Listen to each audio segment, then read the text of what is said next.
I've had a lot of questions on this channel recently about shooting S-Log3.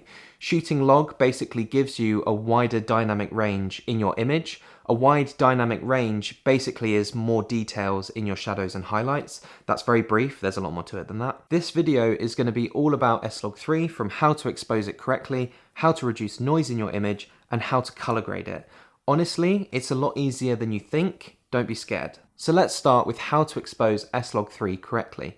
The correct way to expose S-Log3 is to overexpose it. Let me explain. Once your shot is set up how you want it, i.e. the right shutter speed, frame rate, aperture, composition, all of that stuff, take a look at this light meter on your camera. If your light meter is flashing -2, then that means your image is very underexposed and you need to brighten the lights that you're using. If your light meter is saying 00, then technically your image is exposed correctly, but when shooting S-Log3, it's not. The number that you're looking for on this light meter is +1.7 or +2. It's really important to try and achieve this number by using lights and not by bumping up your ISO. It's important to try and keep your ISO at its base level because this is where the image will look its best. For my camera, the Sony a6700, the base ISO is 800. A way that you can tell what your base ISO is that it's the first ISO number that doesn't have a line above or below it. On other cameras it might be different, so I'd recommend Googling it. This is all assuming that your aperture is where you want it to be.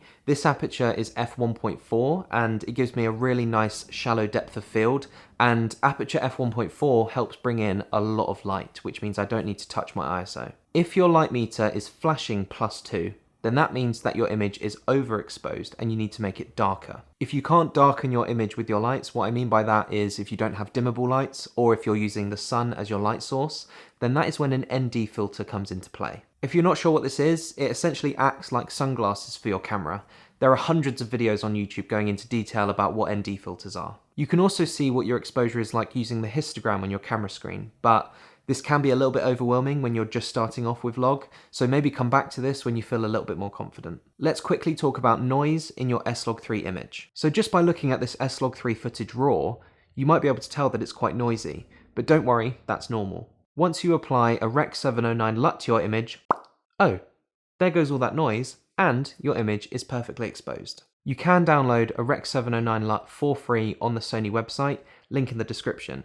But a lot of creators don't like how it looks, so they sell their own version, so have a shop around, but buy from trustworthy sites. I always add my Rec. 709 LUT to an adjustment layer, and then I do some color correction on that same adjustment layer. I then have another adjustment layer where I then add like a final grade.